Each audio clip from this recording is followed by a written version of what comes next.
Welcome to the Truth About Social Ads podcast, where we talk about everything related to social media ads and give you the truth about what's happening in the world of ads.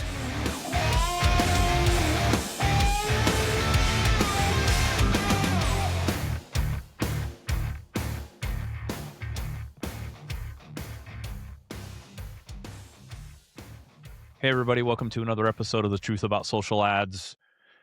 Super excited for today's episode. I have Greg here with me, and Greg's got a pretty sick background, pretty cool story, kind of a little bit similar to mine. My background, the police, but he was more military and got some cool stuff. So Greg, I'm not even going to try to say your last name because I'm going to butcher it. So it'll be in the show notes if anybody wants Greg's last name. But Greg is a performance marketer and Canadian Army veteran who has spent over a decade selling products through paid media, e-commerce, and direct response marketing. He previously built an affiliate marketing agency with heavy focus on Google Ads. Today, he is building Tactical Snacks, a snack brand for military and first responders, where he's applying the same growth tactics to consumer packaged goods. Greg, thanks for being on today. I appreciate it. Thank you, Jason, and I'm happy to be here. Yeah. Well, it's cool to have somebody on that has a really unique background to talk about. I know like in the first few episodes years ago in the podcast, I went down the whole rabbit hole of my background and stuff. But definitely want to chat about your background. And but first, why don't you tell everybody what Tactical Snacks is, a little bit of a background there, and what you guys are doing, and then we'll kind of take it from there. Sure, yeah. So Tactical Snacks is a consumer packaged goods startup in the better for you snack space. So we're making low sugar, low calorie sweets that are military inspired. We have gummy candy, and this year we have launched a protein energy cookie. So Cool. Basically trying to get folks in the community to eat a little bit more healthy. If you have a sweet tooth and you want to smash a bag of sweets and not feel like crap after or feel guilty for eating a bajillion calories, that's what it's for. And try to keep it fun, kind of inspired by other better known brands like Black Rifle Coffee and, a little bit of Liquid Death. Cool.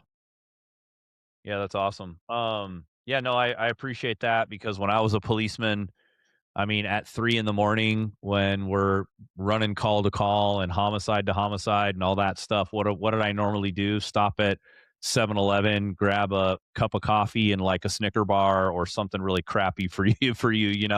So having I think some of your snacks in my bag when I was running around would have been very helpful and not consuming a bunch of crap all the time.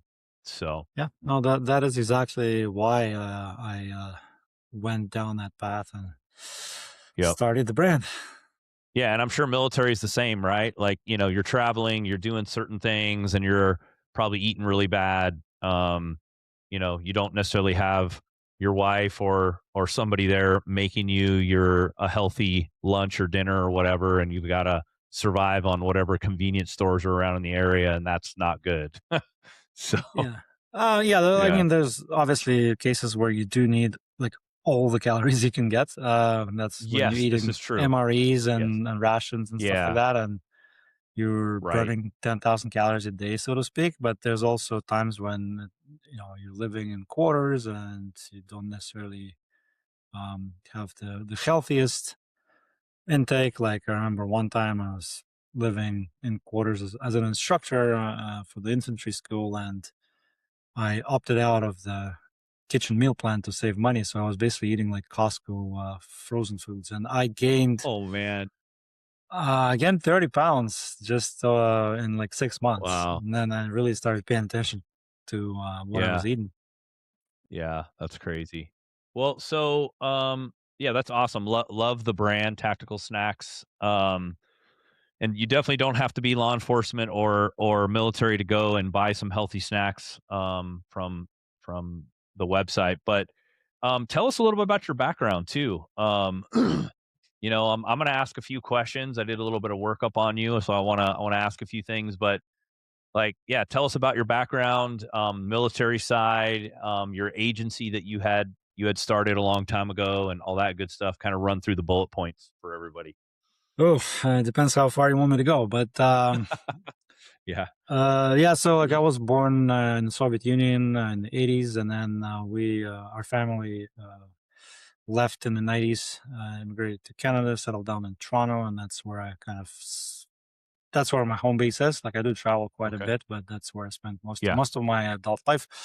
And then I did join the Canadian Army in the reserves in 2000, and I retired. On paper, I retired in 2023. I put in my papers in 22, and took about a year to get released. But yeah, on paper, I did 23 years. I keep saying it's 22, but yeah. So that's my career. I started as private enlisted, and basically retired as a warrant officer. I was in the position of a company sergeant major. You kind of always tend to do a job one up, especially in the reserves. And it's been a great experience, and some of the lifelong lessons and friendships that have been forged there, and also like a strong affinity, obviously, to that community through some of the some of the brands that I have launched in the past. Of course, yeah, that's awesome. So obviously you left a bunch of things out, but I just want to touch on a couple things because they're super cool. So yeah, so you immigrated to Canada. How old were you? 6? Is that right? I was 16. I had 16, my 16th birthday, and very next day we actually got on a plane. So. Got it. Okay, cool. So but it says here, when I did this workup on you, that your dad ran an illegal jeans manufacturing hustle in the Soviet Union, and you helped him with that. So tell us about that, man. That's super crazy. Yeah. That's so cool. So those are some wild times, and the 80s, basically we had nothing. We had like long lines to get the basic necessities like food, toilet paper. There was like a system for like food stamps for a while where you were basically rationed. And same thing for apparel and clothes. People wanted to look good still, so like essentially my dad saw a business opportunity that people would like watch like a bootleg Western movie, and they want to try to buy some jeans or something like that, and you couldn't find anything, so they reverse engineered a pair of I think Levi's jeans, and figured out like where to get the fabric, where to get the threads, and essentially at first I think it was him just in our bedroom, and I was like little, like 4 or 5 years old, and he would have me like help out, like I think it was my initiative. I don't think they made me do it, but I was like cutting things out and like now operate the sewing machines and like the Dang, that's cool. And then they kind of joined forces with a couple of other dudes, and they bought like a small building, and we would go there. Like I would go there, Dad would pick me up after school, and I would basically work the second shift alongside him and his partners, and I think they maybe hired a couple of people. So yeah, that lasted for a while, and he would pay me.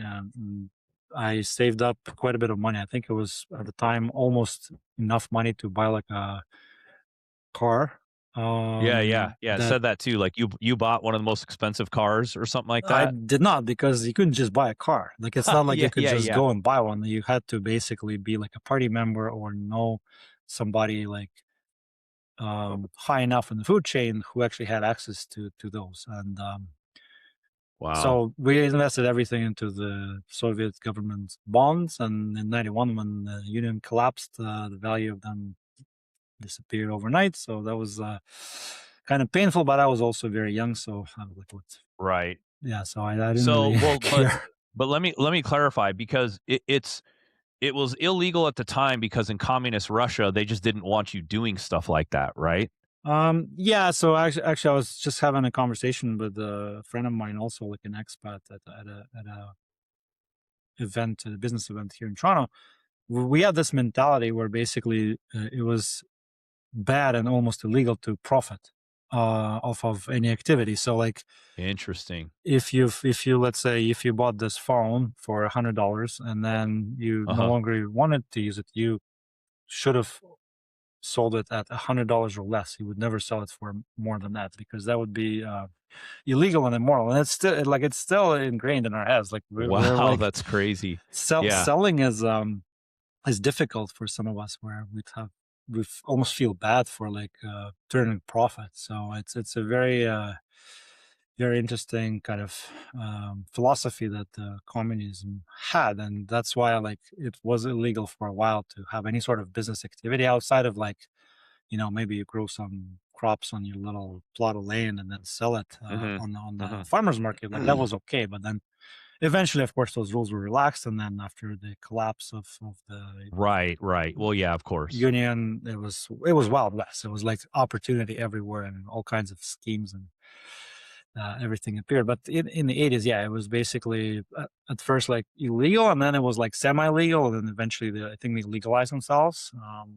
And then, of course, when the borders opened up, everything got flooded with like cheap imports from Turkey, Vietnam, China, and that business disappeared. And that was part of the reason why, seeking something better, my parents decided to look into immigration. Yeah, got it. Yeah, so immigrating to Canada. And then, so how many, do you have brothers and sisters? I had a younger sister, like she's almost 10 years younger than me. So when she was 6 and I was 16, that's when we left. Got it. Yeah.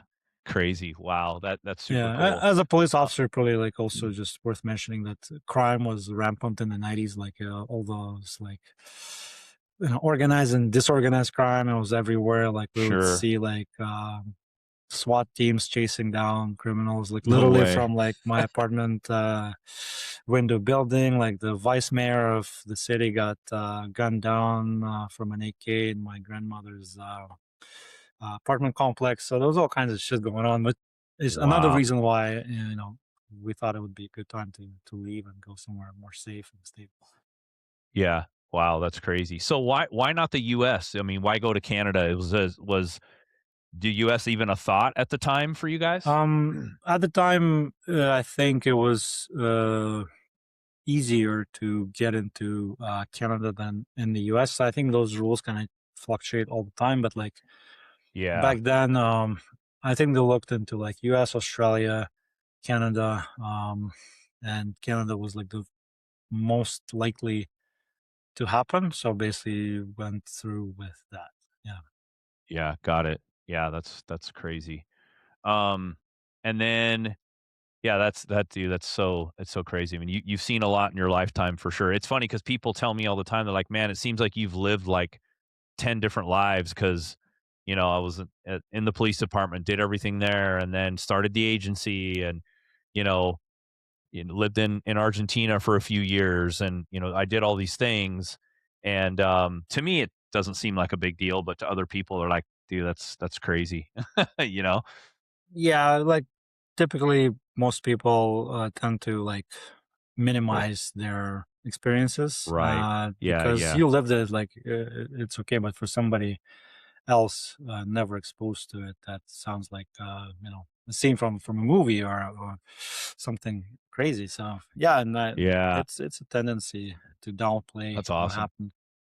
Yeah. So when you moved, you were 16 when you guys got to Canada.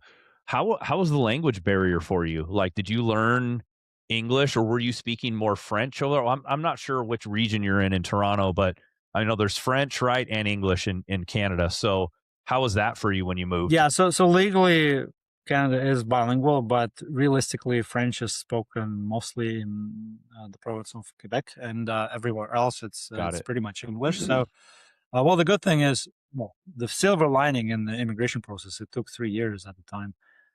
We had time to prep, so we started learning English like crazy, hiring tutors and going to these like boot camps where like people from like US, Canada, UK would come and teach. So it was enough to be okay with reading and writing. Speaking and listening comprehension probably took me like 6 months or so, just kind of being immersed in the environment. And later when I had to learn Spanish for one of my jobs in the mining industry, I mean, I had to basically do the same. So use a tutor, and then it was going down there and immersing myself in the country. And eventually, about 6 months in, you sort of become okay. Yeah, for sure. Yeah, I feel the same way because I know I'm fluent in Spanish myself, and although they do say that if you've learned if you have 2 languages mastered, the third, fourth, and fifth ones are actually they come pretty easy. I don't know if you experienced that, but I know Russian is like crazy hard, Yeah. And then, but English is also hard though. English is a hard language to grasp and learn and spell. Some spelling is weird, right? And Russian probably the same thing, Yeah, you have all the rules and the exceptions to the rules, and you have to memorize them. So yeah, but I think the languages of the same language groups are easier. Like, let's say, I would imagine French and Spanish would be fairly interchangeable. Like you have the same like words like edificio, edifici, sometimes, but different language groups. Like if you were to go learn like a Chinese, probably is harder. But yeah, those neural pathways are probably more developed if you know more than one language. I know there's studies that like knowing more than one language helps reduce the risk of Alzheimer's, for example. So there's all kinds of benefits, and also the benefit of going down there and all of a sudden they treat you differently because you speak the language. That means a lot. Yep. Yeah, totally. Yep, absolutely. Yeah, when I went to Argentina, it took me 6 or 7 months to really be like pretty proficient. I always, when I was there, I told myself when I can understand kids and old people, I like got the language right. Like that's you have a very good grasp on language. And it was funny because when I was down there, in Argentina, especially, like nobody speaks English there. Nobody does. It's not like I live in Los Angeles. It's like you see billboards in Spanish here, right? Like, dude, ain't none of that going on in Argentina, Yeah. It's same thing. pretty like I crazy. worked in Chile, and in Chile, basically, I had to work with people who were older than me, who grew up during Pinochet, and Pinochet would extinguish English at the time for like basically a whole generation. So that generation did not speak a lot of English. The younger guys, they were, but like the people in their like 40s at the time, when I was like in my 20s, no way. So. No way. Yeah. And the other confusing thing for me in Argentina was half the population speaks Italian, right? So I'm like, are you speaking Italian or are you speaking, Spanish, So it's also a different dialect of Spanish that they speak in Argentina, which is different from the rest of the continent. And pretty much. Yeah. That's I met a lot of people from Chile. And I could always tell when someone was outside the country when I was in Argentina, like, oh, you're not from here. Where are you from? Because of the way they spoke. So, but that's awesome. Good times. Well, one thing I want to touch on in your military background is, so you competed in national and international marksmanship competitions. That's cool. Tell the audience a little more about that. That's pretty sick. Yeah. So basically, in the reserve units, there's a lot of people coming and going from like other units, or they would like retire from regular force, but they still want to be involved, so they would join a unit. So we got fortunate that a gentleman by the name of Stephen Tibbets, who was a captain in the regular army, decided to settle down in Toronto, and he joined our unit. And he was very accomplished marksman. He won the competition in Bisley, UK, which is one of the most famous competitions for like service rifle, service pistol, I think. Wow. So he had a very keen interest in marksmanship, and he stood up a marksmanship team. So basically, it was like one day they would form us up and say, "Hey, who wants to join the shooting team?" And I volunteered amongst a few of my buddies, and that led to like a lot of training, like dry firing, theory of marksmanship, and then they would go to like provincial competitions, and then we ended up going to the national competitions. Sweet. And then, well, international, it was because like Canada invited other forces, like basically it was the Gurkhas, the Brits, some Americans, and there was also like police forces involved. So it was in Ottawa. It's used to be called CIFSEC, now it's called CAFSEC, Canadian Armed Forces Small Arms Competition, like a multi-day competition with like rifle fires, precision rifles, pistols, machine guns. They probably now have other things like more modern, because I did it in 2001 2003 period, and it's very different from the current like gunfighter theory. Right. And, it's probably look a lot different with what the competition is today than but still the training and the tactics deployed are probably not much different than when you were when you were in the when you were doing it. So were you shooting mainly rifles or pistols as well, or what were you shooting exactly? So it was probably 80% service rifle, and then I did probably like 15% pistol and 5% precision rifle. Nice. Predominantly with like the issue rifle, which is a derivative of the M16 variant. Yeah, M16. Yeah. Sweet. That's super cool. All right. Well, so let's transition a little bit. So, you still have your agency, H-Hour Marketing, right? What were you in your heyday when you were really cranking on that business? Like, what were you guys doing? Yeah, so that was a performance marketing agency, and in reality, it was mostly an affiliate agency, which means the business model was I would run ads using my own budget on various traffic sources, predominantly Google, and send that traffic to either websites or funnels or straight to affiliate offers. So a company would need their product or service promoted. They would set up an affiliate program for those who are not familiar with the concept.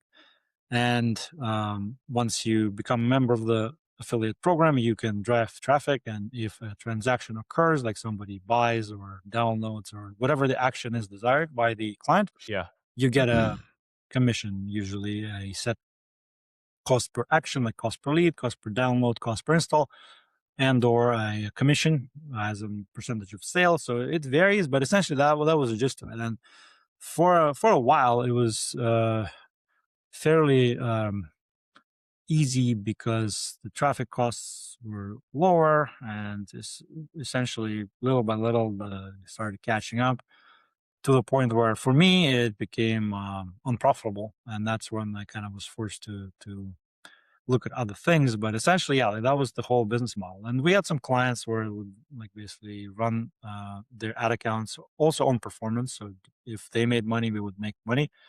Got it. Okay. The predominant business model was just finding affiliate offers and then basically arbitraging paid traffic to pay Google $1 and try to make $1.50 or $1.30. Yeah. Okay. In commissions. That's pretty cool. Yeah, I know the affiliate marketing space was really, really big at one time, and then I think it's still pretty big actually. Just kind of depends on how you want to do it and what you want to spend your time on. Yeah, I still go to the events. I spent almost 15 years in it. So like I have a lot of friends, and I still kind of go every year to stay in touch. And it didn't become smaller. First of all, it evolved. So for example, like TikTok Shop, correct. That's like a massive affiliate thing, but it's very different from the type of affiliates that I used to do. Right. Yeah. And then even that business model still exists. It's just it morphs. It changes, and it's basically becomes more institutionalized. So like talking to peers in order to succeed nowadays, you almost have to build a brand anyway. Is just so that the back end is fulfilled not by yourself but by the affiliate offer providers. Right. Yeah. Yeah. In essence, something like Expedia is technically an affiliate because like they are just distributing leads to the hotels, and they're like an aggregator, right? So. Right. Yeah. Yeah, I think the audience listening has a pretty good grasp on what affiliate marketing is and kind of what's going on there, but yeah, it has changed a lot. I mean, I remember the old days of like Kai, what was the one affiliate thing like what was it? Clickbait or ClickBank. something like yeah, ClickBank. There we go. ClickBank. Yeah, that was like one of the biggest ones for a while. And then I don't know if you've heard of GiddyUp. Yes, But I've worked with them and I know the you have? people running it. I didn't run a lot with them, but yeah, I am very familiar with them. Yeah, funny story on the Giddy Up thing. So I I kind of did it for a bit just to kind of see because I love e-commerce and that's a lot of the clients we work with are e-commerce. And we had a client who we were running ads for. They were spending 300,000 a month on Facebook ads. It was a medical device product from Australia. Then he ended up he wanted to grow more. So he said, hey, I'm going to go to Giddy Up and offer my product there. And I said, okay, well, be careful because I know they take a lot of the margin out of the out of the product, you know. And then 6 months later, he almost went bankrupt because like his margins were so slim on the products and the Giddy Up side of things, he couldn't maintain it anymore. Was it a skincare brand from Australia? No. It was a medical device called Air Physio. Okay, I know. That's You ever the heard of it? breathing thing, yeah. Yeah, you breathe into it to strengthen your lungs. A lot of people with COPD and lung problems would buy it, and then athletes would buy it to make their lungs stronger, long distance runners and things like that. And yeah, I mean we were killing it. And then the owner wanted to get into Giddy Up, and that just like ruined his his business.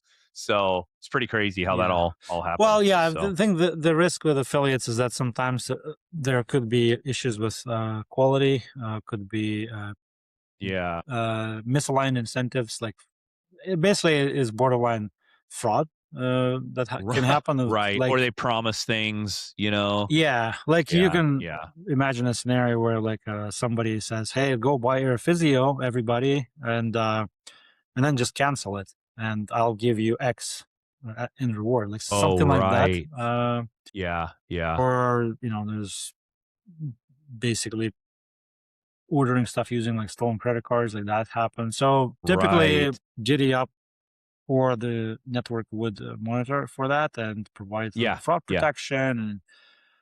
But ultimately, they have the right to claw back if the affiliate was dishonest. It's also their job to make sure that all the affiliates on their platform are honest, and they try to do a good job of that. Like it was funny because like I'm this like old school affiliate. I used to know everybody, and then I kind of took my foot off the gas for a couple of years, and I tried to get onto one of these networks, and they're like putting me through this rigorous verification progress and qualification. It's like provide references and like what other they're almost like didn't let me in, and I had to like really prove that I wasn't like some scammer trying to like pull a quick one. Well, that's good. I mean, because I know this affiliate marketing, there were some scams going on for sure. It was pretty crazy all the time. Yeah, all the time. Yeah. Well, let's get back to Tactical Snacks because that's the brand that you're working on right now. Love your background and kind of what you're doing, obviously. So, are you guys doing any marketing currently? I mean, I'm sure your background is helped with the marketing side of things for Tactical Snacks. Yes and no. Like you kind of sort of sometimes get into a preferred way of doing things, and it almost works against you sometimes because maybe that's not the best way to do it in today's environment. So yes, for a while, like while I was running the agency, I was looking kind of over to the other side, and Shopify became a household name. So I'm talking like 2015, 2016. So like I'm running all these offers, but I'm like, hey, there's this drop shipping, and there's this like Amazon FBA, and like basically I started going to e-commerce events and drinking the Kool-Aid, and I'm like, I can totally do it. So I went. Yeah, you can do it. Yeah, I went to Alibaba. I went to China to the Canton Fair, and we started basically on the side spooling up these like e-commerce properties, trying to sell these products on Meta. Well, couple of them did like 5 figures, 6 figures sales, and then a couple of them did like 7 figures in sales, and wow. I was kind of straddled between these two worlds of like lead generation and affiliate marketing, and trying to build a physical products brand. And in 2021, that's when kind of the agency like went downhill.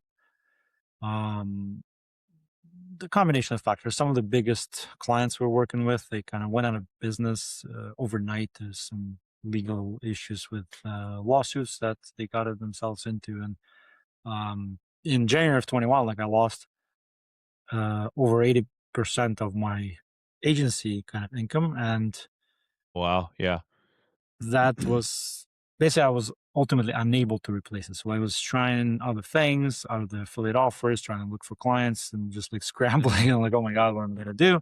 At the same time, iOS 14 updates hit me like in April. Yes. So all my ecom stuff died. So like here I am, like I went from like in 2020 we were peaking like $500,000 a month in billings, and we go into like 20,000.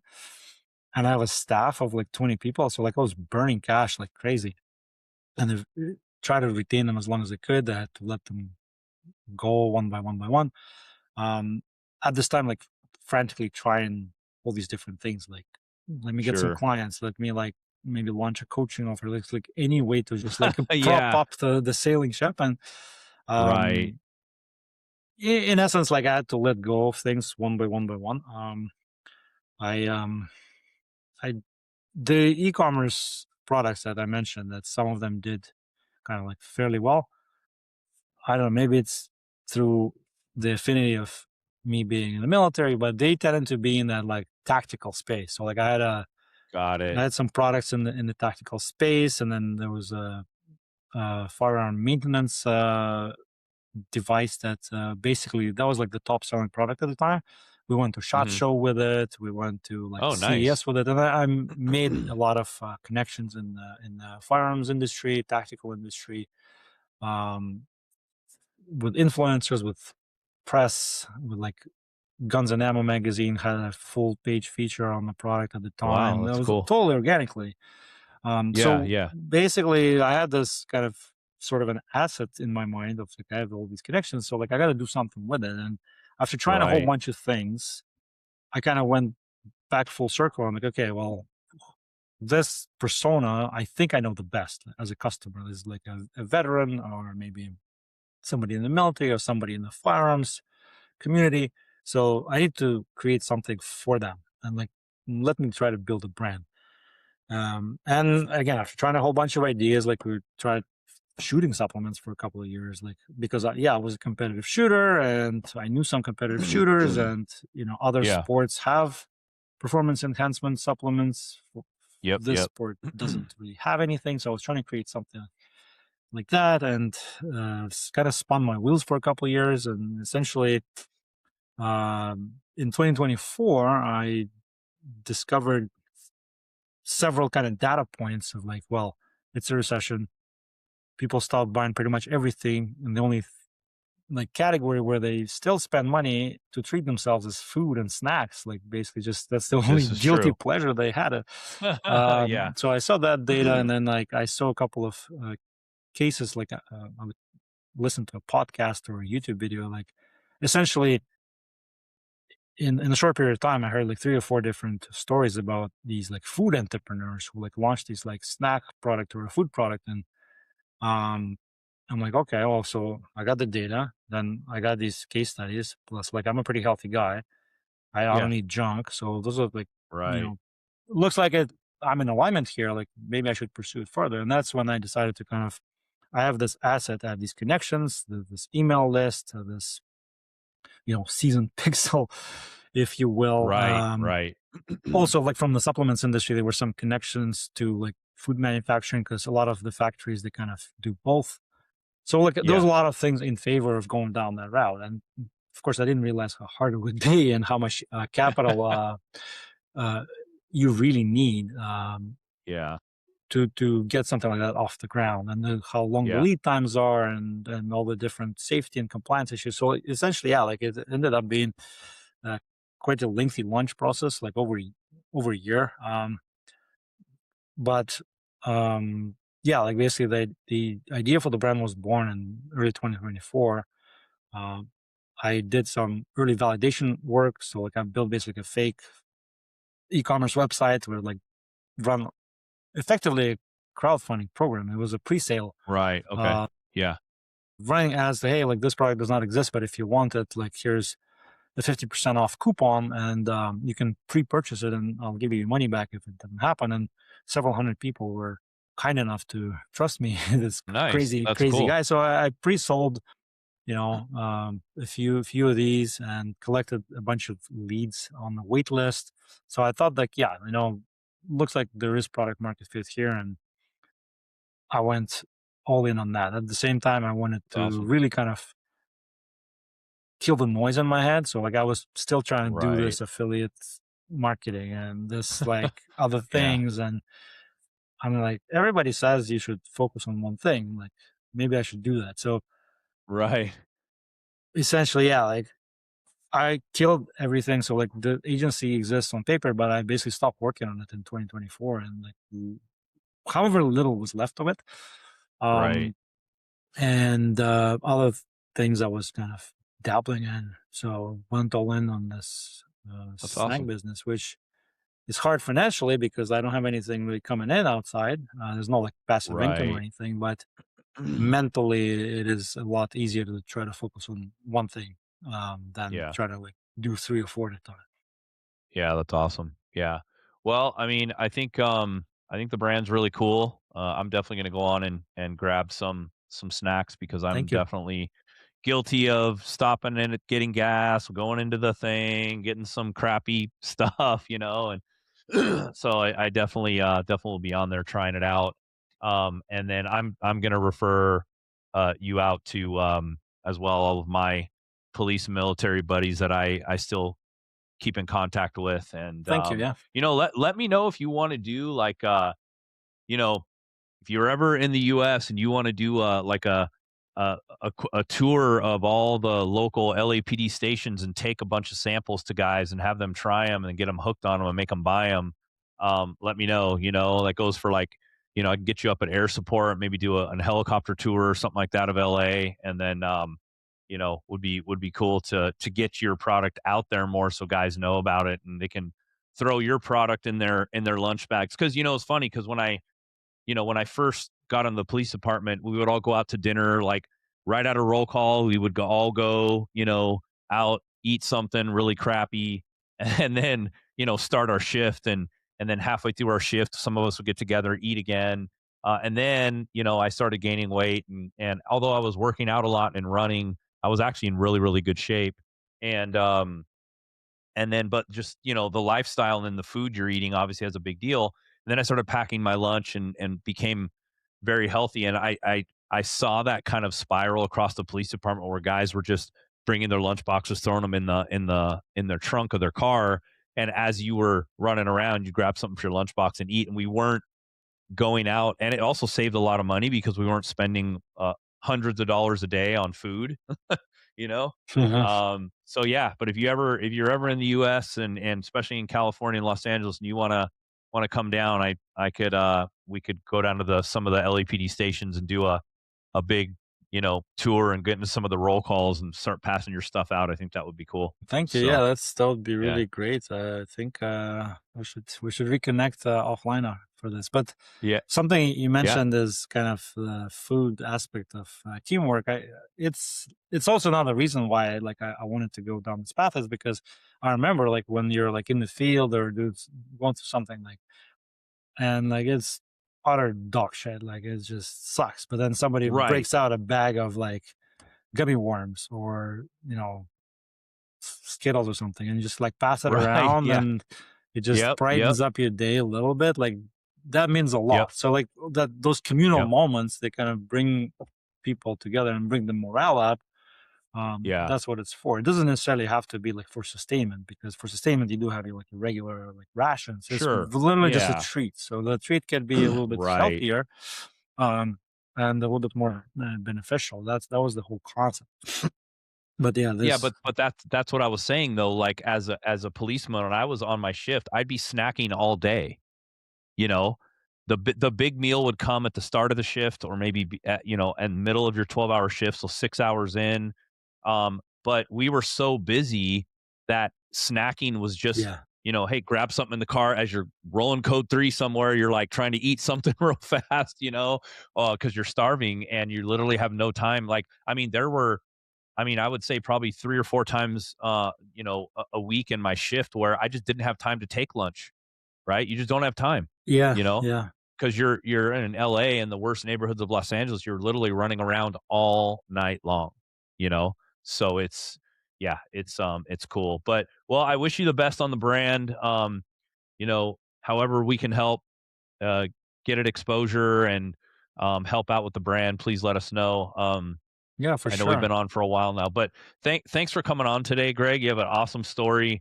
Super cool guy, and believe in the brand and where you're going. So let's get you to the next level. I think that would be super cool. Any way we can help, let us know. So yeah, it'd be awesome. Well, anyways, how can people what's your website if they want to go to Tactical Snacks and purchase? Where do they go?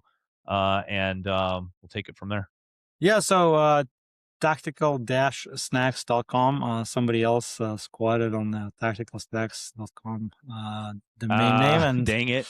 yeah, so if you go there and it doesn't resolve, it's not because we're out of business, it's because it's the wrong one. So yeah, tactical-snacks.com. That's the Shopify store, and we also are live on Amazon.com in the the US. Cool. So you can search Tactical Snacks up there.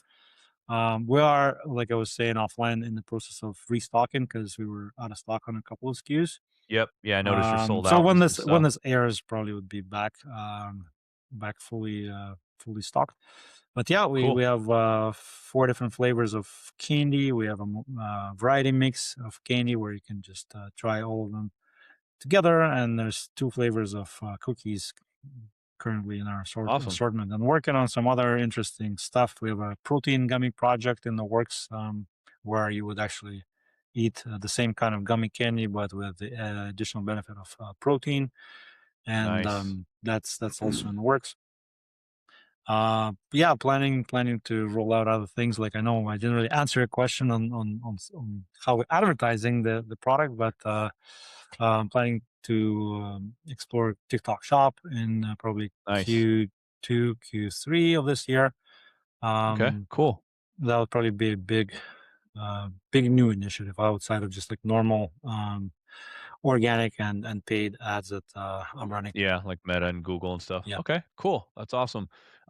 Yeah, well, would love to check in again, maybe in a few months and see how things are going. And seriously, if you want to explore the option of getting your product out to more law enforcement, let me know. I've got a lot of contacts we can pull from. Especially if we can shoot some content, that would be like super useful. Yeah, that'd be sick. Yeah, totally. Yeah, absolutely. I mean, I still have one of my old partners is still working, and I've got a lot of contacts up at the air support and different places at LAPD. And we could just literally just cruise around LA one evening and go to all the roll calls and stuff, and let everybody know who you guys are about and what you're doing. I think that would be super cool. So yeah, no, that sounds dope.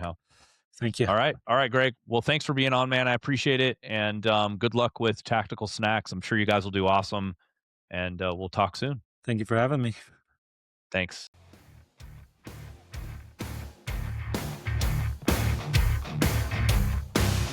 Thank you for listening to the podcast. We'll see you again next time. Be sure to subscribe to get future episodes.